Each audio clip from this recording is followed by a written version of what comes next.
दोस्तों आपको पता होगा हाल ही में इसी महीने 14 अगस्त को WHO की तरफ से मंकी पॉक्स के प्रकोप को सार्वजनिक आपातकाल घोषित कर दिया है दुनिया भर में, यानी कि इंटरनेशनल इमरजेंसी अनाउंस कर दिया है एमपॉक्स को वर्ल्ड हेल्थ ऑर्गेनाइजेशन की तरफ से, राइट। और इस अनाउंसमेंट के बाद दुनिया भर में सरकारें काफी सक्रिय हो गई। हमारे भारत में भी केंद्र सरकार ने कुछ दिशा निर्देश जारी किए सभी राज्यों सभी जिलों को कि मंकी पॉक्स को लेकर सतर्क रहें। इसी बीच अब मंकी पॉक्स पर एक राहत भरी और अच्छी खबर सामने आ रही है कि भारत में मंकी पॉक्स की जांच के लिए RT-PCR किट डेवलप हो चुका है, जो कि मात्र 40 मिनट में रिजल्ट देगा। और साथ ही में अपन जानेंगे मंकी पॉक्स का जो नया स्ट्रेन फैल रहा क्लेड 1B, ये दुनिया भर में तेजी से फैल रहा, इसके क्या संक्रमण के लक्षण है, इसकी गंभीरता, टीकाकरण पर तथ्य भी देखेंगे। तो दोस्तों अभी जो दुनिया भर के देशों में मंकी पॉक्स का नया वायरस का स्ट्रेन फैल रहा है जिसका नाम है क्लेड CLAD1, जो कि पिछले स्ट्रेन के मुकाबले ज्यादा संक्रामक है और इसकी मृत्यु दर भी ज्यादा है। तो अच्छी बात यह है कि मंकी पॉक्स के पब्लिक इमरजेंसी घोषित होने के महज 15 दिन के अंदर अंदर ही भारत ने इस संक्रमण की जांच के लिए RT-PCR किट डेवलप कर लिया है। इस किट का नाम है IMDX monkey pox detection RT-PCR SA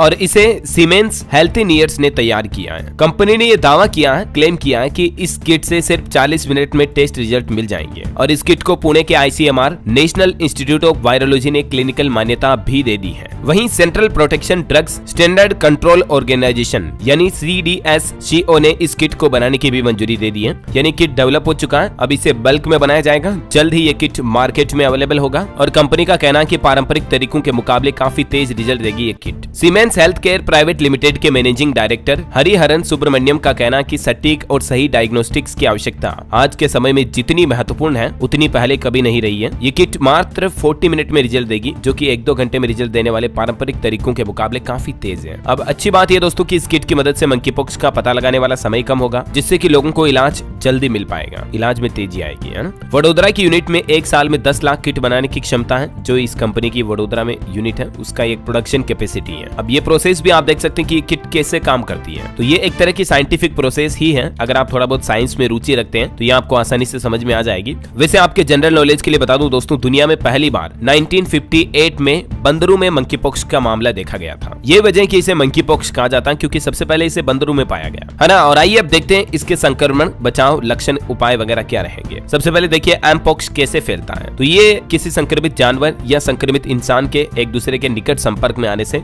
दूसरे व्यक्ति में फैल सकता है। किन किन के जरिए मंकी पॉक्स फैल सकता है? संक्रमित व्यक्ति के कपड़े इस्तेमाल करने पर, उसके बिस्तर, तौलिया, बर्तन, सलाइवा यानी कि लार, थूक वगैरह के जरिए भी, या ये मंकी पॉक्स मां से बच्चे में भी फैल सकता है और स्किन टू स्किन कॉन्टेक्ट में भी फैल सकता है, जैसे हाथ मिलाने पर, गले मिलने पर वगैरह वगैरह। ठीक है, ये ऑफिशियल WHO की तरफ से सोर्स में डेटा है। अब समझिए मंकी पॉक्स, एमपॉक्स के लक्षण क्या है। वैसे तो दोस्तों आपको पता होगा कि एमपॉक्स से बॉडी में रेशेज यानी कि लाल रंग के चकत्ते पड़ने लगते हैं, जो अक्सर आपने तस्वीरों में, फोटो में भी देखे होंगे। लेकिन इसमें भी कुछ प्री डिफाइंड चीजें होती हैं, जैसे कि ये जो चकत्ते पड़ते हैं 95% केस में ये केवल चेहरे पर निशान दिखते हैं, पूरी बॉडी पर नहीं, है ना। और बाकी 75% केस ऐसे भी होते हैं जिनमें केवल हथेली पर निशान दिखते हैं, बाकी और बॉडी में दूसरी जगह पर 25% होते हैं। कुछ केसेस ऐसे होते हैं जिनमें 30% केस जिनमें इनर थाइज वाले जो जांघ के अंदर का जो एरिया होता है ना, वहां पर ये लाल रंग के रेशेज पड़ते हैं। और 75% केसेस ऐसे भी होते हैं जिनमें केवल पैरों के तलुओं में ये लाल रंग के चकत्ते पड़ते हैं। तो काफी केस में इसका पता लगाना बहुत ही मुश्किल हो जाता है लंबे टाइम तक। हालांकि इसके कुछ अन्य लक्षण भी हैं, वो भी देख लीजिए आप। बुखार आना, तेज सिर दर्द, पीठ दर्द, मवाद वाले पिंपल बनना चेहरे पर, मतलब फुंसियां बन जाना जिनसे फूटने पर मवाद निकलता है। बाकी कमजोरी आना, कुछ निगलने में दिक्कत होना, गले में जैसे होता है ना कई बार